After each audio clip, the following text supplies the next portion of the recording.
Hello guys, good morning and welcome to Tanwar chemistry classes. मैं हूं आज Tanwar and we studies about the structure of atom. In the previous video we studies about the Rutherford model, yes, and experiment of Rutherford Malloy. According to Rutherford's models, when higher energetic alpha particles are bombarded on the thin gold shield,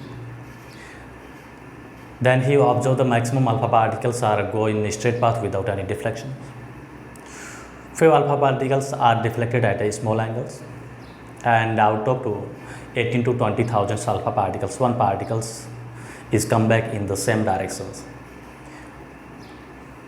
Yes, so reflection of alpha particles in the same direction, that the comeback of alpha particles in the same direction is a very surprising incident for the Rutherford. इस बात को लेके जो है Rutherford काफ़ी surprise भी हुआ कि ऐसी क्या चीज़ है जो अल्फा पार्टिकल्स को क्या करी उसी डायरेक्शन में जो वो रिफ्लेक्ट करती है। तो इस मॉडल पे इसका ऑब्जर्वेशन की बेस पे उसने क्या निकाला, कुछ कंक्लूजन निकाला। यस, तो कंक्लूजन इसके क्या है, कंक्लूजन कह सकते हैं या रिजल्ट कह सकते हैं, रिजल्ट और conclusion of Rutherford model. Observation हमने पहले प्रीवियस वीडियो में पढ़ा था, आज अपन देखते हैं इसका कंक्लूजन या इसने रिजल्ट क्या निकाला।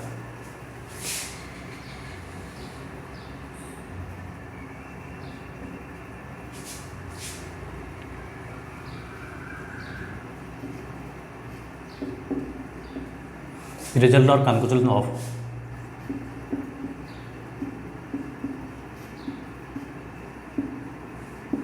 Rutherford model.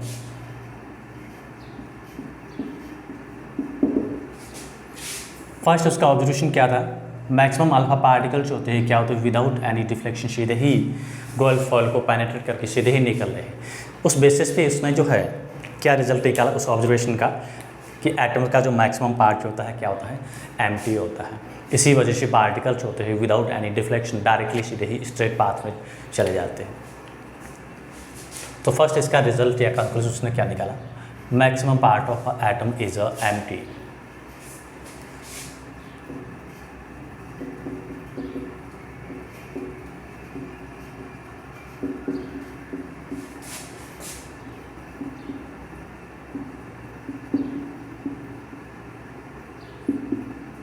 एटम का जो मैक्सिमम पार्ट होता है कैसा होता है, एम्प्टी होता है। Due to this reasons alpha particles are pass through straight line without any deflection. इसी वजह से मैक्सिमम अल्फा पार्टिकल्स होते हैं क्या होते हैं, सीधे ही चले जाते हैं। ये बात कौन प्रूव कर रहा है,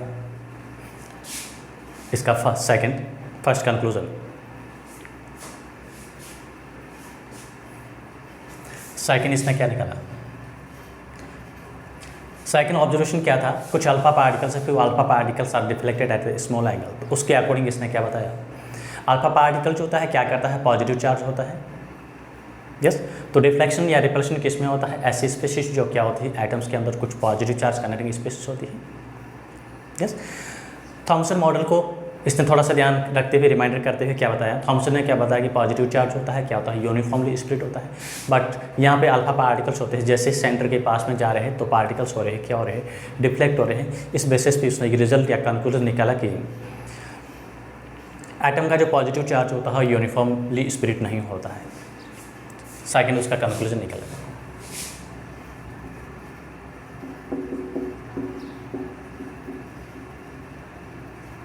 Positive charge in the atom is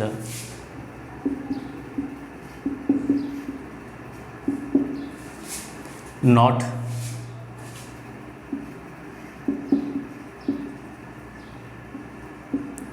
uniformly distributed throughout the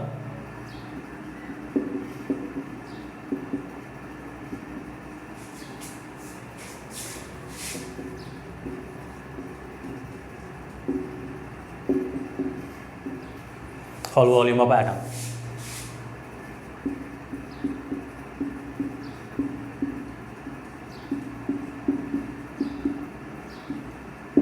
It is densely concentrated at a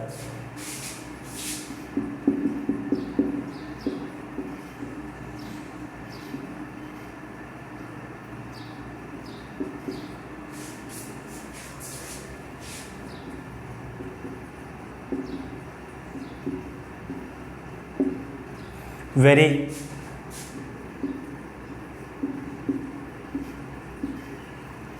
small region of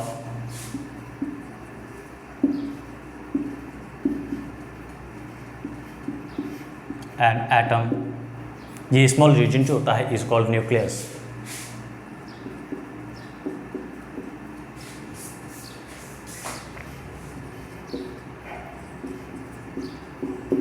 yes, तो नोटेबल पॉइंट यहाँ पे क्या है, nucleus was discovered by Rutherford. Nucleus को डिस्कवर किया था, किसने किया था? रदरफोर्ड ने किया था।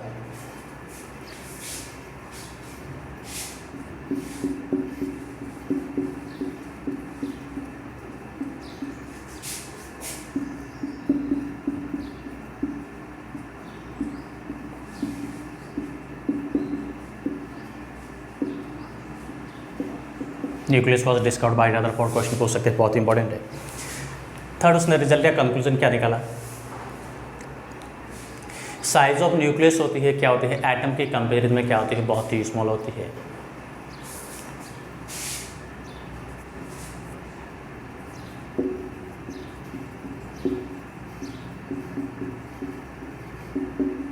Nucleus is negligible as compare to size of atom.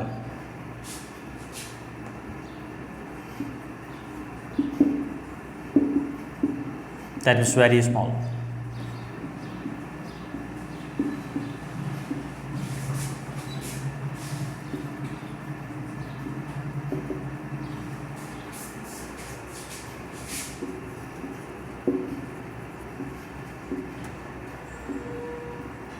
Nucleus की जो रेडियस होती है वो कितनी होती है? 10⁻⁻15 मीटर होता है। एटम की जो रेडियस होती है 10⁻10 मीटर होती है। यस, ये चीज़ ला रखनी है। R is equal to 10⁻10 meter and Rn is equal to 10⁻15 meter. This is the radius of atom.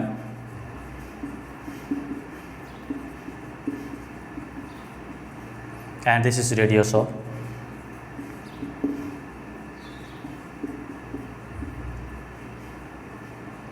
Nucleus.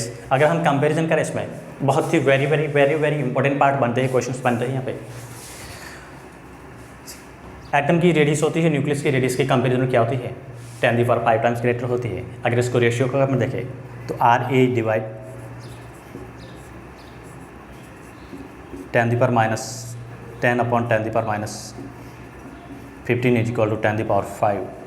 सो यहाँ पे रिजल्ट हमें क्या मिलता है? Therefore radius of RA is equal to 10⁵ times of radius of nucleus. Nucleus की radius और atom की radius में कंपैरिजन करें तो एटम की रेडियस होती है 10⁵ टाइम्स ग्रेटर होती है। अगर हम रेडियस, न्यूक्लियस की रेडियस को क्या मानते हैं? एक क्रिकेट बॉल के क्रिकेट बॉल के इक्वल मान लेते हैं न्यूक्लियस को। तो एटम जो होता है क्या करता है? एटम कितना बड़ा होगा? उसके अराउंड जो है 5 किलोमीटर की जो डायमीटर जो होती है, रेडियस होती है 5 किलोमीटर का जो सर्कल बनाता है, इतना बड़ा हो जाएगा एटम। यस, हम यहाँ पे क्वेश्चन जो है बहुत ही इंपॉर्टेंट पूछ सकते हैं, किसके फॉर्म में? ये रेडियस रेशियो के फॉर्म में, या फिर एरियाज़ के फॉर्म में भी क्वेश्चन पूछ सकते हैं, बहुत इंपॉर्टेंट है। What is the areas ratio of atoms and nucleus? दोनों स्पेरिकल हैं। ए एटम यानी एरिया ऑफ एटम, एटम कैसा कंसिडर करते हैं? स्पेरिकल करते हैं, 4πr²। एटम का एरिया होगा। और एरिया ऑफ न्यूक्लियस जो है क्या है? AN area of nucleus is equal to क्या मिलेगा? वही 4πr²। यहाँ पे r के लिए हम क्या लेते हैं? 10⁻10 मीटर कंसिडर करते हैं। And this is r is equal to 10⁻50 metre consider करेंगे। पाई से पाई कैंसिल हो जाएगा, जो रेशियो इसका मिलेगा ही मिलेगा। नेक्स्ट क्वेश्चन जो है हमें क्या पूछते हैं? वॉल्यूम के फॉर्म में, ये भी इंपॉर्टेंट है। Volume ratio of a atom VA upon volume of a nucleus क्या मिलेगा? वॉल्यूम जो होगा क्या होगा? r³ के डायरेक्टली होगा, तो 4/3πr³। और यहाँ पे भी क्या होगा? 4/3πr³। ये कैंसिल हो जाएंगे। r³ की वैल्यू पुट कर दो, 10⁻10 divide by 10⁻15 is equal to 10⁻30 divide by 10⁻45। So volume of atom जो है वो क्या हो जाएगा? Is equal to 10⁻ 15 times volume of nucleus. Atom का जो वॉल्यूम है न्यूक्लियस की वॉल्यूम की क्या होगा, 10⁻50 टाइम्स क्या होगा, ग्रेटर होगा। बहुत ही इंपॉर्टेंट क्वेश्चन जो बनते हैं यहाँ पे कॉम्पिटेटिव एग्जाम्स है उसमें आपको पूछ सकते हैं।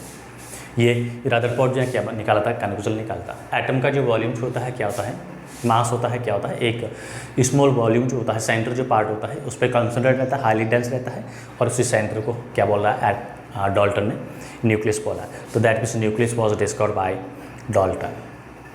ये डाल्टन के क्या थे, रिजल्ट था, कंक्लूजन था। अब इस बेसिस पे उसने मॉडल क्या दिया,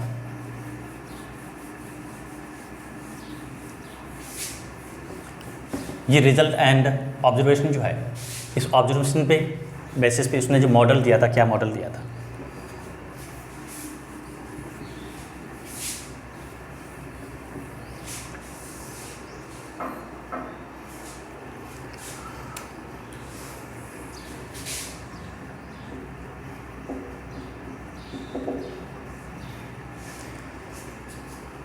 फर्स्ट मॉडल क्या था, उसने जो रिजल्ट और कंक्लूजन क्या निकाला, मैक्सिमम अल्फा पार्टिकल्स क्या हो रहे हैं, विदाउट एनी डिफ्लेक्शन सीधे ही जा रहे हैं, पेनिट्रेट नहीं कर पा रहे, इसमें डिफ्लेक्शन नहीं मिल रहा है। दैट मीन्स एटम का जो मैक्सिमम पार्ट होता है क्या होता है, एम्प्टी होता है। और एटम का जो मास होता है कहाँ कंसंट्रेट रहता है, एक सेंटर पोर्शन जो होता है न्यूक्लियस इसको बोलते हैं, वहाँ पे कंसंट्रेट रहता है। उस न्यूक्लियस के अंदर जो पॉजिटिव चार्ज होता है किसकी वजह से होता है, प्रोटॉन की वजह से होता है। यस और एटम के मास को जो डिसाइड करता है प्रोटॉन और न्यूट्रॉन करता है। तो प्रोटॉन और न्यूट्रॉन जो होते हैं कहाँ पे होते हैं, situated in the centre of that is nucleus, is collectively form as a nucleon. And electron जो होता है क्या करता है, न्यूक्लियस के अराउंड फास्ट स्पीड से मूव करता है, और जिस लोकेशन जिस पोजीशन पे मूव करता है इसको रदरफोर्ड ने क्या बोला था, orbit. Yes so maximum part of इसका मॉडल जो है, मॉडल में उसमें क्या बताया था, एटम का जो मैक्सिमम पार्ट क्या होता है, एम्प्टी होता है, और पॉजिटिव और नेगेटिव चार्ज होता है कहाँ रहता है,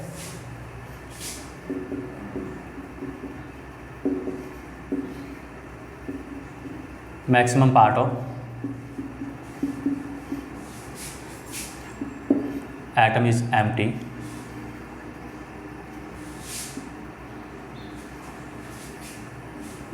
एटम का जो मैक्सिमम पार्ट होता है कैसा होता है, एम्प्टी होता है। मास ऑफ इलेक्ट्रॉन जो होता है क्या करता है, या इलेक्ट्रॉन बेसिकली लेते हैं,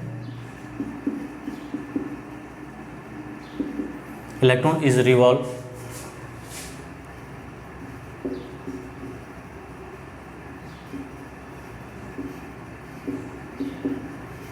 around the nucleus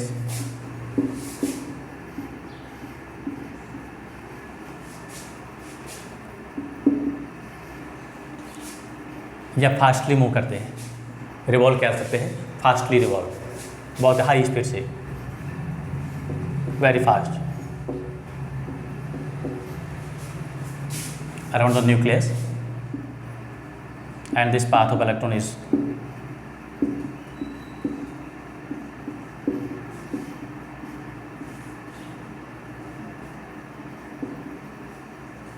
is called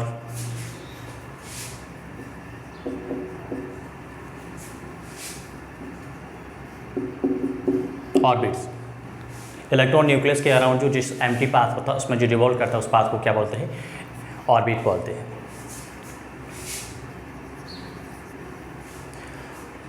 positive charge होता है कहाँ होता है, या मास ऑफ इलेक्ट्रॉन जो होता है, सॉरी मास ऑफ एटम जो होता है क्या करता है,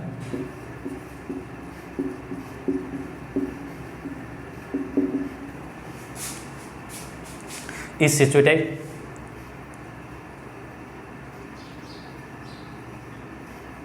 प्रेजेंट कह सकते हैं एट द सेंटर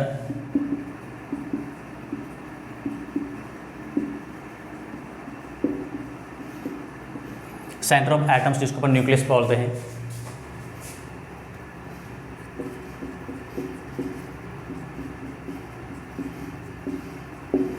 और न्यूक्लियस में जो पॉजिटिव चार्ज होता है किसकी वजह से होता है, न्यूट्रॉन की वजह से होता है।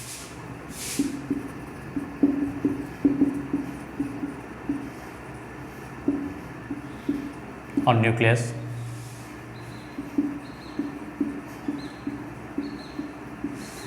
Is due to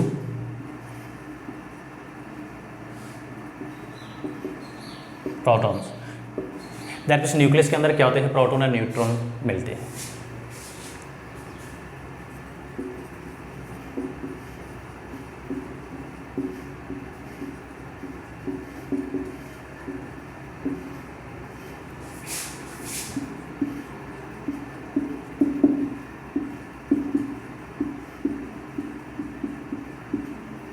yes, proton and electron कहाँ होते हैं, न्यूक्लियस के अराउंड रिवॉल्व करते हैं, जिसको ऑर्बिट बोलते हैं। और प्रोटॉन एंड न्यूट्रॉन जो होते हैं क्या करते हैं, जो एटम के मास को डिसाइड करते हैं, कहाँ मिलते हैं, न्यूक्लियस के मिलते हैं, इनसाइड ऑफ द न्यूक्लियस मिलते हैं।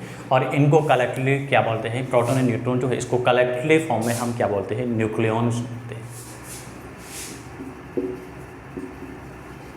प्रोटॉन्स प्लस न्यूट्रॉन क्या बोलते हैं इसको, न्यूक्लियॉन्स। प्रोटॉन एंड न्यूट्रॉन्स को कलेक्टिवली फॉर्म में क्या बोलते हैं, न्यूक्लियॉन्स बोलते हैं। यहाँ पे इसने ये बताया कि इस मॉडल को क्या किसके साथ कंपेराइज कर सकते हैं, सोलर सिस्टम उसके साथ कंपेराइज कर सकते हैं। जैसे न्यूक्लियस होता है वो सन जो होता है न्यूक्लियस लाइक एक्ट करता है, और प्लेनेट जो होते हैं क्या करते हैं, न्यूक्लियस के अराउंड कंटिन्यू एक फिक्स्ड पाथ में रोटेशन करते हैं, रिवॉल्व करते हैं। तो यहाँ पे भी न्यूक्लियस होता है क्या करता है, सनलाइक एक्ट करता है। इलेक्ट्रॉन जो होते हैं न्यूक्लियस के अराउंड क्या करते हैं, कंटिन्यूली रिवॉल्व करते हैं। थर्ड इसका पॉइंट जो क्या था, थर्ड इसने जो मॉडल में क्या बताया था, इलेक्ट्रॉन जो न्यूक्लियस के अराउंड जो कंटिन्यू रिवॉल्व हो रहा है, इलेक्ट्रॉन के ऊपर नेगेटिव चार्ज होता है, न्यूक्लियस के ऊपर पॉजिटिव चार्ज होता है due to presence of protons. तो इलेक्ट्रॉन जो है रिवॉल्व हो रहा है न्यूक्लियस के अराउंड, किसकी वजह से हो रहा है, उनके बीच में लगने वाला जो फोर्स होता है न्यूक्लियस एंड इलेक्ट्रॉन के बीच में कौन सा होता है, इलेक्ट्रोस्टैटिक फोर्स या कूलॉमिक फोर्स होता है। इस वजह से इलेक्ट्रॉन जो अपनी जगह को छोड़ के बाहर नहीं चला जाता है। ये अट्रैक्शन जो फोर्स होता है क्या करता है, इलेक्ट्रॉन को क्या कर रहा है, हेल्ड करके रखता है।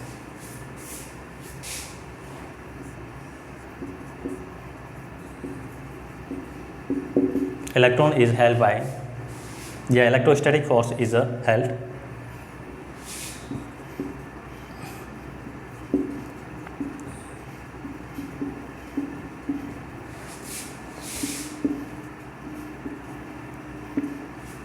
इलेक्ट्रोस्टैटिक फोर्स किसकी वजह से लेता है, due to nucleus. Electron is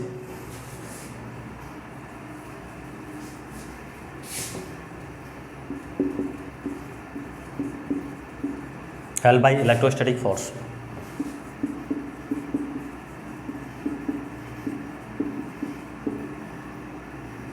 electron जो होता है इलेक्ट्रोस्टैटिक फोर्स के थ्रू क्या होता है, हेल्ड रहता है, which is act by nucleus. Nucleus की वजह से जो इलेक्ट्रॉन के ऊपर लगने वाला जो अट्रैक्शन जो फोर्स होता है कौन सा होता है, इलेक्ट्रोस्टैटिक अट्रैक्शन फोर्स भी कह सकते हैं, बिकॉज ये फोर्स की नेचर कैसी होती है, अट्रैक्शन होती है। इस वजह से इलेक्ट्रॉन जो होता है अपनी पोजीशन जो है इसको छोड़ के नहीं आता है, कंटिन्यू रिवॉल्व होता है न्यूक्लियस के अराउंड। अब इसमें एक लाइन ये रखना है कि ये मॉडल जो है, दिस मॉडल इज या can be comprises with solar system, solar panel कह सकते हैं, सोलर सिस्टम के साथ कंपेराइज कर सकते हैं। क्वेश्चन पूछ सकते हैं which of the following model is comprises with solar system, तो कौन सा, रदरफोर्ड मॉडल नॉट है ये।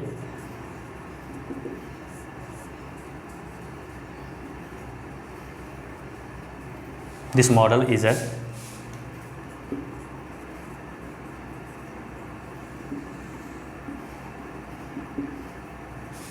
With solar system.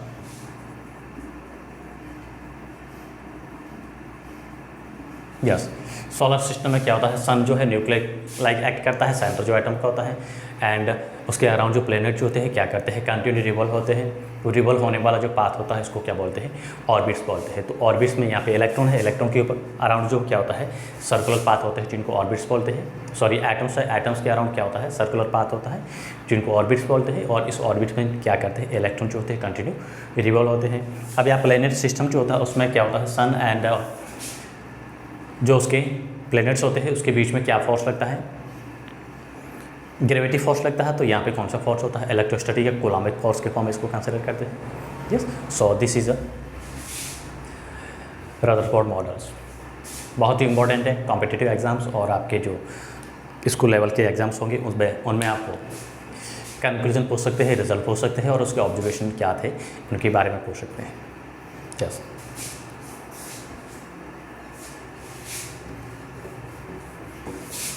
Next we consider atomic number and mass number.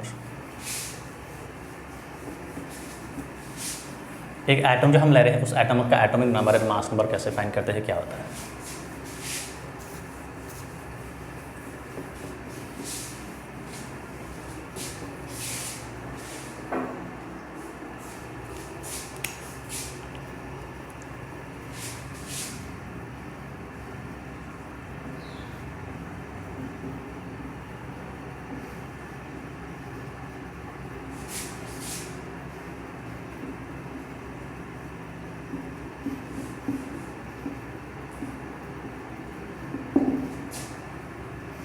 ये एटॉमिक मास होता है, उसको अपन कैसे फाइंड करते हैं।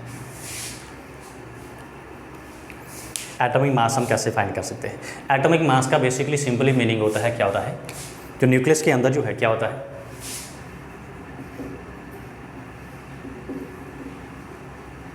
एटॉमिक मास के लिए हम सिंबल जो ए लेते हैं, तो एटॉमिक मास का सिंपली मीनिंग क्या होता है, the masses of protons plus neutrons.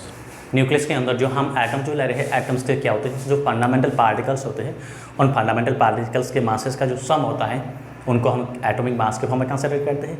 We know there are 3 fundamental particles of atoms, electron, protons and neutrons, but in the case of atomic mass we consider only masses of protons and masses of neutrons. We does not consider the mass of electron because mass of electron is negligible as compared to protons and neutrons. Proton and neutron की comparison में electron का मास बहुत ही कम होता है, तो उसको अपन consider करें नहीं करें तो रिजल्ट पे कोई फ़र्क नहीं पड़ता है। तो एटॉमिक मास या मास ऑफ एटम कह सकते हैं, एक ही बात है। इज इक्वल टू क्या होता है, सिंगल वन एटम का फाइंड करना है तो is equal to mass of proton plus mass of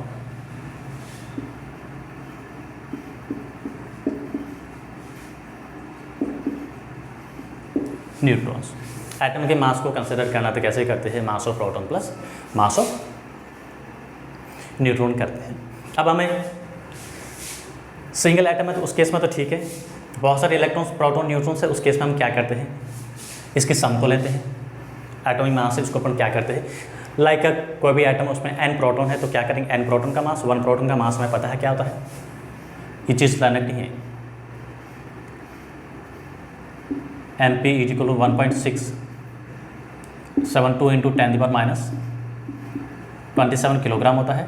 and mass of neutron जो होता है, इंडिविजुअली 1 न्यूट्रॉन का मास कंसिडर कर रहा हूँ मैं, mn0 इज इक्वल टू क्या मिल रहा है, 1.675 बस 10⁻27 किलोग्राम। यस, एक तो सिंगल 1 प्रोटॉन का मास है और 1 न्यूट्रॉन का मास है, this is a mass of 1 proton and 1 neutron. Almost इनका जो मास होता है क्या होता है, इक्वल होता है, बस ये थर्ड प्लेस होती है, 2 और 5 का ही गैप होता है। यस, तो एटम के मास के फॉर्म में हम कंसिडर करते हैं, क्या करते हैं, एटम के मास के लिए सिंबल हम यूज लेते हैं, ए लेते हैं, तो ए इक्वल टू क्या मिलेगा, ये तो 1 प्रोटॉन 1 न्यूट्रॉन के लिए। अगर हमारे पास n proton and n neutrons है, चलो पहले तो इसको 1 के लिए लेते हैं, mp plus is equal to क्या लेंगे, mn0 for the 1 proton and 1 neutrons के लिए, 1 एटम का मास है।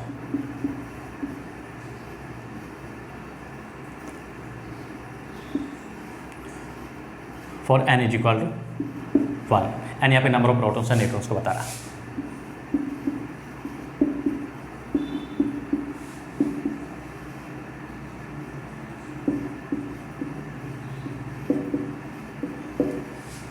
यस, अगर n की वैल्यू जो है 1 से ग्रेटर है, उस केस में क्या करते हैं, for n protons and neutrons, उस केस में हम क्या करेंगे, A n is equal to mass of n proton and neutrons, that means is equal to क्या मिलेगा, n mp प्लस, यहाँ पे कुछ दूसरा भी वर्ड ले सकते हैं, n डैश भी मैं ले सकता हूँ, n dash n naught, N equal number of protons and M equal number of neutrons. ये कंपल्सरी नहीं है कि number of protons and number of neutrons वो एक एटम में इक्वल हो, ये जरूरी नहीं होता है। इसको कैसे फाइंड करते हैं इसको अपन देखते हैं अभी। यस, तो mass of atom, atomic mass का सिंपली मीनिंग होता है the sum of masses of protons plus masses of neutrons. Electron को हम कंसिडर नहीं करते हैं बिकॉज इलेक्ट्रॉन का जो मास होता है प्रोटॉन एंड न्यूट्रॉन के कंपेरिजन में क्या होता है, नेग्लिजिबल होता है। एम एज इक्वल टू क्या आता है 9.1 इंटू 10⁻³ आ रहा है, पावर -31 आ रही है। दैट मीन्स प्रोटॉन और न्यूट्रॉन के कंपेरिजन क्या होता है 1/10,000 टाइम कम होता है। और इसको अगर 1 से डिवाइड करें तो क्या मिलेगा 1.0001 मिल रहा है।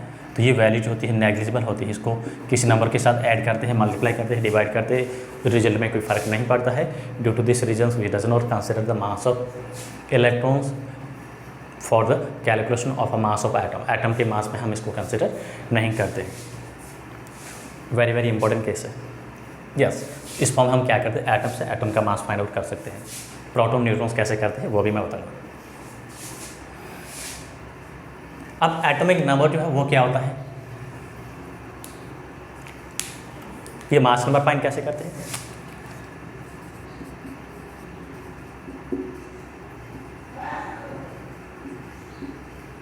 जिसको Z से डिनोट करते हैं। एटॉमिक नंबर इक्वल टू क्या होता है, Z होता है।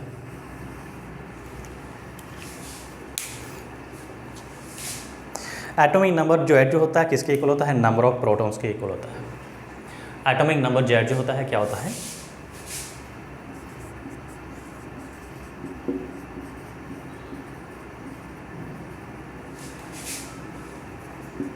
Z इज इक्वल टू क्या होता है, number of protons.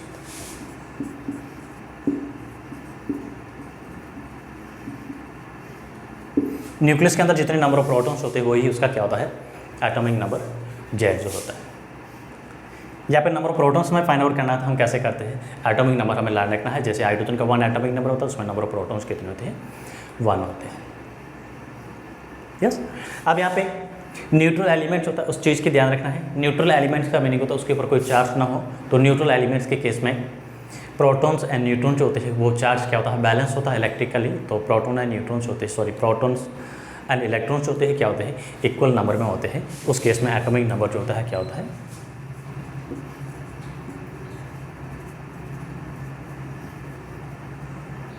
Neutral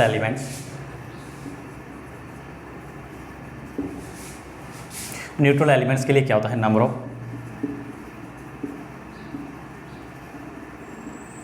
protons is equal to number of electrons.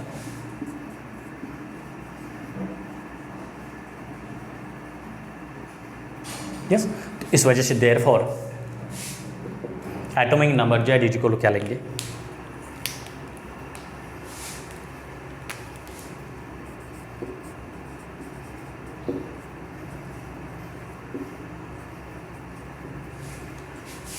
number of protons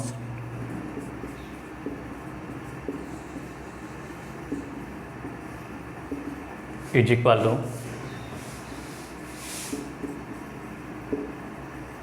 number of electrons।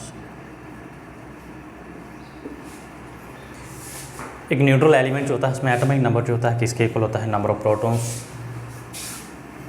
या फिर नंबर ऑफ इलेक्ट्रॉन्स होते हो उसके इक्वल होता है। बहुत ही इंपॉर्टेंट केस है, यहाँ पे आपको जो है क्वेश्चन जो है पूछ सकते हैं। यस, अब ऐसा क्वेश्चन जो कैसे पूछते हैं क्या होता है इसको देखते हैं अपन। इलेक्ट्रॉन प्रोटॉन न्यूट्रॉन हम कैसे फाइंड करते हैं, बहुत ही वेरी वेरी इंपॉर्टेंट है। हमें क्वेश्चन यहाँ पे पूछते हैं कोई पर्टिकुलर एलिमेंट्स दे रखा है, उसमें हमें क्या करना है, उसका एटॉमिक नंबर दे रखा है, number of electrons, number of protons और नंबर ऑफ न्यूट्रॉन्स है, उसमें हमें फाइंड आउट करना है। यस,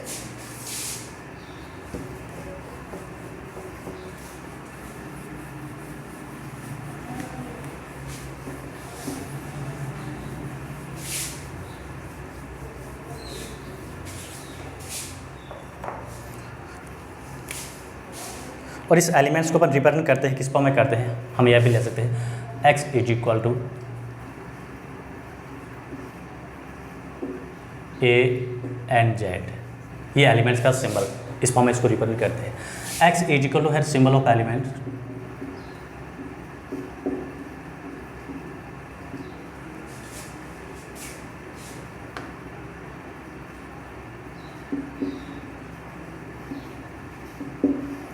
ए क्या है, एटॉमिक मास है या मास नंबर,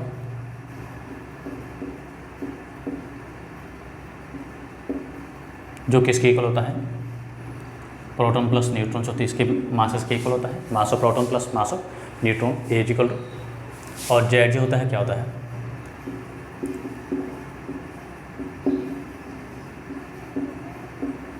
एटॉमिक नंबर। बहुत ही इंपॉर्टेंट, ये ध्यान रखिएगा, ये सिंबल जनरली अपने यूज़ लेना होता है। अब हमें एग्जाम्पल कंसिडर करना है सच एज सोडियम एटम्स, और सोडियम एटम में हमें क्या फाइंड करना है, एटॉमिक नंबर,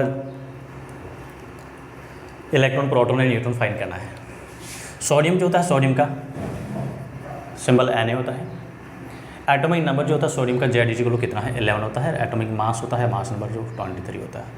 ये पीरियडिक क्लासिफिकेशन जो पीरियडिक टेबल है मैंने आपको बताया। अब इसमें हमें फाइंड आउट क्या करना है, Ne that means number of electrons, Np that means number of protons,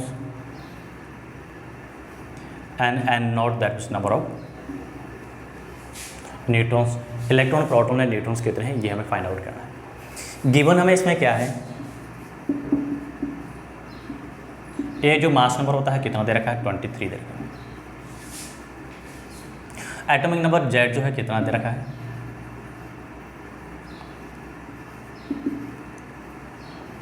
eleven दे रखा है, सोडियम का Z11 होता है, एटॉमिक नंबर 11 होता है। यस, हमें फाइंड आउट करने हैं number of electrons, number of protons and number of neutrons. We know atomic number Z जो होता है किसके इक्वल होता है, नंबर ऑफ प्रोटॉन्स के इक्वल होता है। एटॉमिक नंबर Z जो होता है क्या होता है, नंबर ऑफ प्रोटॉन्स के इक्वल होता है, हमने पहले ही स्टडी कर दी थी।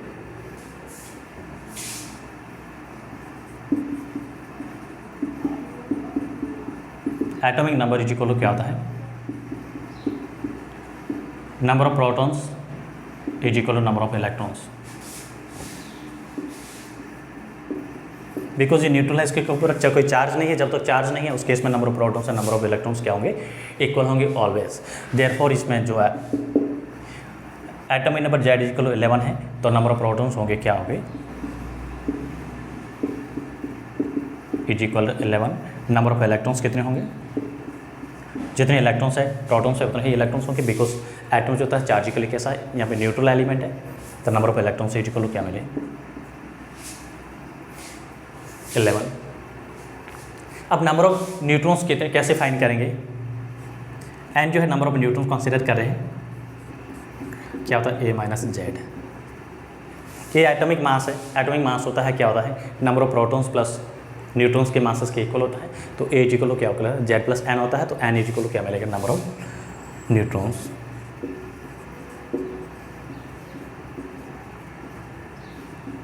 N इज इक्वल टू क्या मिलेगा 23 माइनस 11 इज इक्वल टू 12। तो सोडियम एटम जो है, सोडियम एटम में number of electrons protons and neutrons कितने हैं, electrons is equal to 11, protons is equal to 11 and neutrons is equal to 12। Question important है, पूछा जा सकता है आप लोगों को। आपका जो स्कूल लेवल का एग्जाम्स होगा या फिर कोई कॉम्पिटिटिव एग्जाम्स है उनमें आपको number of electrons protons neutrons जो है फाइंड आउट करने के लिए पूछ सकते हैं।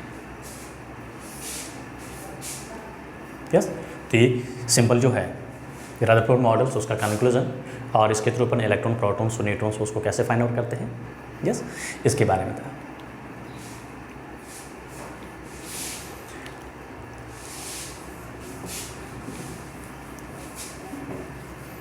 नेक्स्ट हम कंसिडर करते हैं, किसको करते हैं, आइसोटॉप एंड आइसोबार।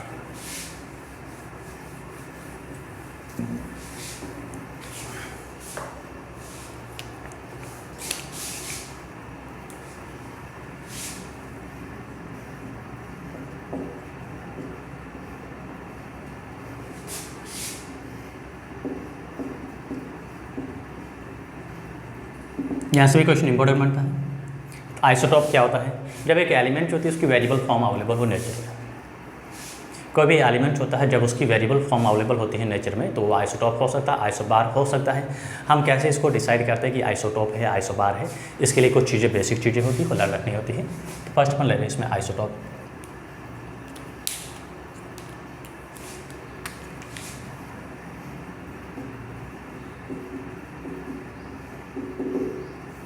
आइसोटॉप का मीनिंग होता है same elements having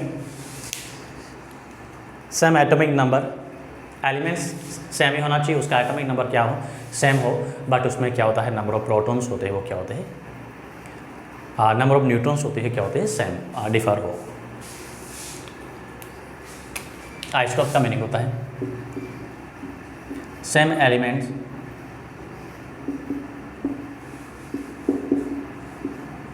having same atomic number, that is number of protons,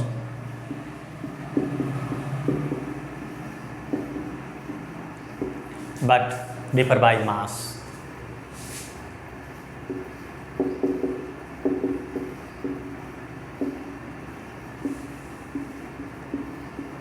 mass number differ होता है या फिर इसको अपन कह सकते हैं number of neutrons.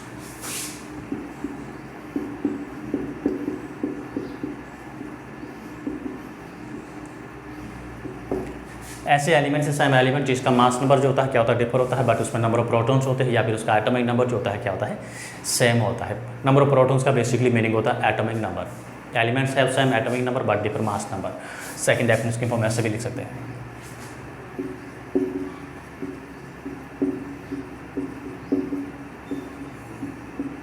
Having same atomic number but differ by mass number.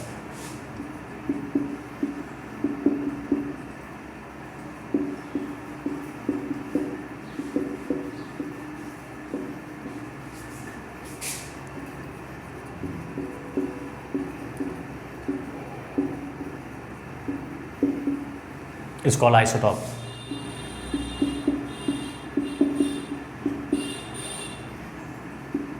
इसको आइसोटॉप बोलते हैं। ऐसे एटम से एलिमेंट सेम एलिमेंट जिनके मास नंबर क्या होते हैं डिफर होते हैं, बट उसका जो एटॉमिक नंबर जेड जो होता है क्या होता है सेम होता है। एग्जाम्पल के फॉर्म हम कंसिडर करें तो हाइड्रोजन जो होते हैं इसके 3 आइसोटॉप्स होते हैं।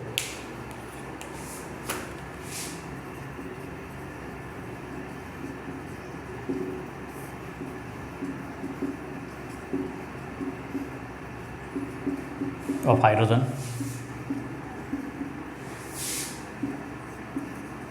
हाइड्रोजन के 3 आइसोटॉप्स होते हैं। कौन से होते हैं? H, हाइड्रोजेनियम, प्रोटियम भी कह सकते हैं, ड्यूटेरियम, ट्राइटियम। यस, नाम याद रखिएगा, प्रोटियम, ड्यूटेरियम,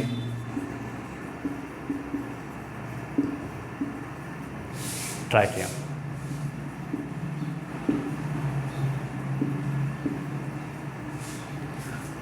हमने क्या कॉमन लिया है? इन सभी का जो मास नंबर होता है क्या होता है सेम होता है। हमने ये लिखा कि एलिमेंट्स मास नंबर डिफर होता है।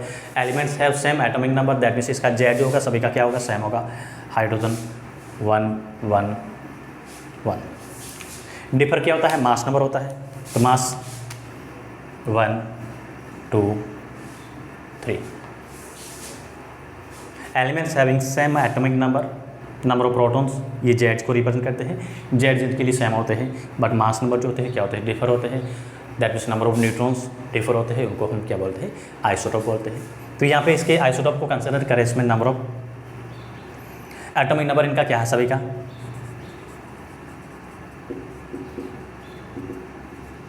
जिसको जेड से डिनोट करते हैं क्या है 1 है। This is 1, this is 1। Yes, mass number इसका क्या है? ए इक्वल क्या है इसका 1 2 3। एग्जैक्ट 1.008 आता है इसका। यस, इसका जो है क्या आता है 2.04 आता है। इसका जो है 3.002 के समथिंग ऐसा आता है। यू या AMU एटॉमिक मास यूनिट के फॉर्म में कंसिडर करते हैं। एग्जैक्ट इनका ये होता है, बट हम राउंड ऑफ में 1 2 3 है तो ये कंसिडर कर सकते हैं। अब इनमें जो नंबर ऑफ इलेक्ट्रॉन्स कितने हैं? 1, इसमें भी 1, इसमें भी 1। नंबर ऑफ प्रोटॉन्स देखिए, हमने लिखा कि प्रोटॉन डिफर होते हैं।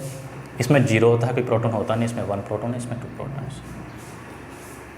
हाइड्रोजन में कोई प्रोटॉन नहीं होता है। ड्यूटेरियम में 1 प्रोटॉन, ट्रिटियम में।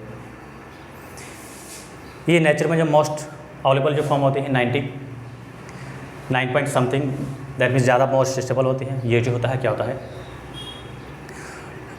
हैवी वाटर के फॉर्म, इसको काम लेते हैं। ये जो ट्राइटियम जो होता है क्या करता है ट्रेस क्वांटिटी में होता है, बहुत ही माइनर क्वांटिटी में होता है। तो ये रेडियो एक्टिव आइसोटोप है। ये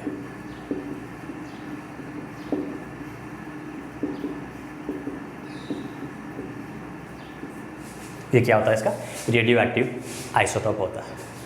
तो सिंपली हम कह सकते हैं इनके बारे में भी आपको क्वेश्चन पूछ सकते हैं, आइसोटोप का मीनिंग क्या होता है, आइसोटोप होते क्या है। एग्जांपल के फॉर्म में क्लोरीन के कंसिडर कर सकते हैं, नाइट्रोजन के कंसिडर कर सकते हैं, फॉस्फोरस है, ऑक्सीजन है, इन सभी के आइसोटोप्स के फॉर्म हम कंसिडर इनको कर सकते हैं। सेकेंड वन आइसोटोप के बाद में लेते हैं आइसोबार।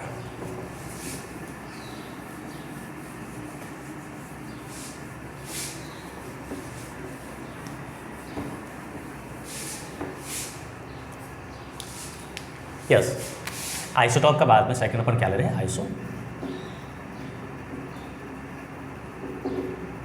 बार। तो वहाँ पे अपन ने सेम एलिमेंट लिए थे, यहाँ पे अपन ने क्या लिए थे, डिफर एलिमेंट लेते हैं। एलिमेंट डिफर है मतलब उसका एटॉमिक नंबर क्या होता है, डिफर होगा, बट मास नंबर जो होता है क्या होता है, सेम होता है। आइसोबार का मीनिंग होता है different elements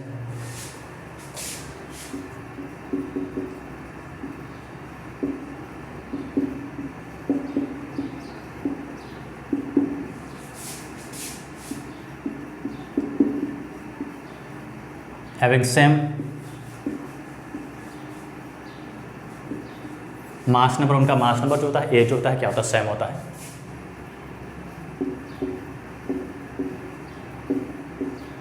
but differ by atomic number, उसका एटॉमिक नंबर डिफर होता है। एलिमेंट डिफर है तो डेफिनेटली एटॉमिक नंबर डिफर होता है, मतलब नंबर ऑफ प्रोटॉन्स उसमें क्या होगी, डिफर होगी।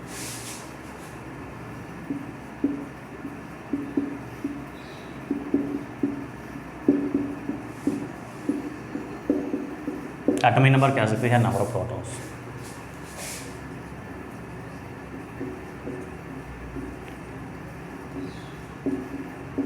Are called isobar. ऐसे डिफरेंट एलिमेंट जिसमें एटॉमिक नंबर जो होता है क्या होता है, उसका डिफर होता है, बट उसका मास नंबर जो होता है क्या होता है, सेम होता है, इनको हम क्या बोलते हैं, आइसोबार बोलते हैं। एग्जाम्पल के फॉर्म हम कंसिडर कर सकते हैं किसको, calcium and argon. Calcium and argon जो है इसके एग्जाम्पल है। कैल्शियम का एटॉमिक नंबर कितना होता है, जेड जो होता है कैल्शियम के लिए क्या होता है, 18 होता है। आर्गन का जो जेड होता है कितना होता है, 20 होता है। कैल्शियम का मास नंबर कितना होता है, 40 होता है। आर्गन का मास नंबर भी कितना होता है, 40 होता है। कैल्शियम के लिए ए जो है वो मास नंबर ए को कितना मिल रहा है, 40 मिल रहा है, और इसका भी ए जो कितना मिल रहा है, 40 मिल रहा है। एटॉमिक नंबर जेड इक्वल क्या है, इसका 18 है, इसका भी, इसका क्या है, 20 है। एटॉमिक नंबर जेड इक्वल किसके इक्वल होता है, नंबर ऑफ प्रोटॉन्स के इक्वल होता है। तो प्रोटॉन हमें पी यहाँ पे कितने मिलेंगे, 18, कितने हैं 18। नंबर ऑफ न्यूट्रॉन्स कितने मिलते हैं, क्या करेंगे, ए माइनस जेड कर देते हैं। नंबर ऑफ न्यूट्रॉन्स होते हैं एन इक्वल क्या होता है, ए माइनस जेड होता है। तो फर्स्ट केस में हमें क्या मिला है, 40 माइनस 18 इक्वल 22 मिले हैं। तो इसमें नंबर ऑफ प्रोटॉन्स हमें कितने मिले हैं, सॉरी नंबर ऑफ न्यूट्रॉन्स कितने मिले हैं, 22 मिले हैं। और इसमें 20 माइनस 20 इक्वल क्या मिले हैं, 20। तो हम क्या कह सकते हैं, सिंपली एलिमेंट जो होते हैं ऐसे डिफरेंट एलिमेंट जिनका मास एटॉमिक नंबर जो होता है क्या होता है, डिफर होता है, बट उसका मास होता है सेम होता है, एटॉमिक मास सेम होता है। या फिर हम सिंपली कह सकते हैं differ elements have same mass number but they have differ number of protons are called isobar. इनको हम क्या बोलते हैं, आइसोबार बोलते हैं। तो आइसोटॉप, आइसोबार एग्जाम्पल्स इनके काफ़ी इंपॉर्टेंट है, आपको जो है कॉम्पिटिटिव एग्जाम्स वगैरह उसमें इस टाइप के क्वेश्चन जो है पूछे जा सकते हैं। यस, नेक्स्ट हमारा जो होगा वो रदरफोर्ड मॉडल की जो है क्या है, लिमिटेशन है, उसको देखते हैं क्या है। तो ये रदरफोर्ड जो है पूरा हो जाता है।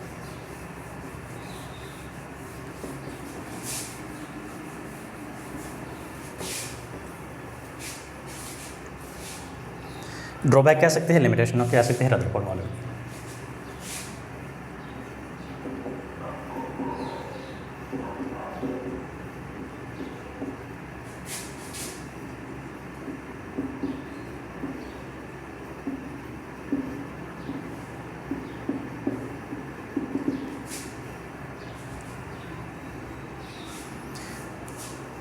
लिमिटेशन ऑफ रदरफोर्ड मॉडल में क्या होता है, रदरफोर्ड मॉडल जो है एटम की स्टेबिलिटी को एक्सप्लेन नहीं कर पा रहा। एटम है, एटम की स्टेबिलिटी होती है उसको एक्सप्लेन नहीं कर पा रहा। It is do not explain the stability of atom.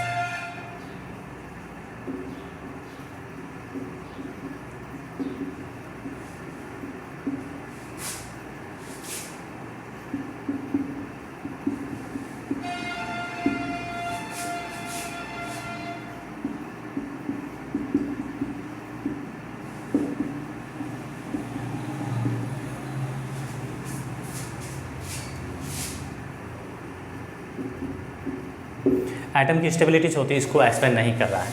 Rutherford model ने क्या बताया कि जब न्यूक्लियस होता है, न्यूक्लियस के अराउंड जो है ये क्या होता है, शेल होते हैं। उसने बोला इलेक्ट्रॉन जो होता है क्या करता है, कंटिन्यू रिवॉल्व करता है। न्यूक्लियस के अराउंड इलेक्ट्रॉन क्या करता है, कंटिन्यू रिवॉल्व करता है। अगर अपन क्लासिकल मॉडल को कंसिडर करें तो ये रिवॉल्विंग इलेक्ट्रॉन जो होता है क्या करता है, जैसे न्यूक्लियस के अराउंड कंटिन्यू रिवॉल्व करता है, रिवॉल्व इलेक्ट्रॉन जो करता है उसमें क्या होता है, इसकी डायरेक्शन चेंज होती है। डायरेक्शन चेंज होने की वजह से क्या होता है, ये एक्सीलरेट होता है। जब ये इलेक्ट्रॉन एक्सीलरेट होता है उस केस में ये क्या करता है, कुछ एनर्जी जो होती है उसको क्या करता है, एमिट करता है। और वो एनर्जी किस फॉर्म में एमिट करता है, as a form of electromagnetic radiations. जब ये इलेक्ट्रॉन क्या करता है, एनर्जी को इमिट करता है, इमिशन ऑफ एनर्जी किस फॉर्म में, in the form of electromagnetic radiation.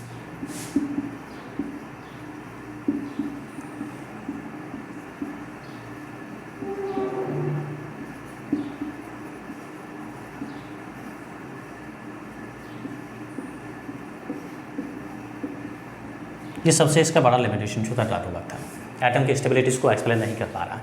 When electrons is revolve around the nucleus then its continuously, इसके अकॉर्डिंग ये बता रहा है कि क्लासिकल मॉडल यही कहता है कि इलेक्ट्रॉन जब न्यूक्लियस के अराउंड जो रिवॉल्व करता है उस केस में एनर्जी को ये क्या करता है, कंटिन्यूसली लूज करता है। अब इलेक्ट्रॉन जब कंटिन्यूसली लूज करेगा, इलेक्ट्रॉन के ऊपर नेगेटिव चार्ज होता है, न्यूक्लियस के ऊपर क्या होता है, पॉजिटिव चार्ज होता है। इनके बीच में एक इलेक्ट्रोस्टैटिक जो फोर्स लग रहा है, इस केस में धीरे धीरे ये इलेक्ट्रॉन जो होता है लूज करता है तो क्या होता है, अट्रैक्शन फोर्स लगने की वजह से क्या होता है, कंटिन्यूस की साइज होती है क्या होनी चाहिए, शॉर्ट श्रिंक होगी। और श्रिंक होते होते क्या हो जाएगा, एक कंडीशन ऐसी आनी चाहिए कि इलेक्ट्रॉन जो होता है क्या होना चाहिए, fall in the nucleus. Electron का न्यूक्लियस के अंदर ये फॉल हो जाना चाहिए। अगर इलेक्ट्रॉन न्यूक्लियस के अंदर चला जाता तो एटम में क्या होता है, विस्फोट हो सकता है। एटम क्या होगा, हाईली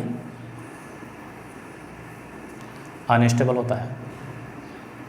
तो एटम की जो स्टेबिलिटीज़ है इसके बारे में रदरफोर्ड मॉडल जो एक्सप्लेन नहीं कर पा रहा है। स्टेबिलिटी के बाद में ये क्या कर रहा है, सेकंड अपन क्या कर रहे हैं, मल्टी इलेक्ट्रॉन स्पीसीज होती है उसके बारे में भी, स्पेक्ट्रम जो होता है उसके बारे में भी ये एक्सप्लेन नहीं कर पा रहा है।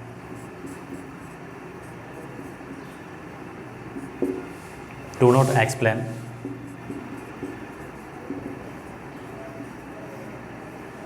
About the atomic spectra.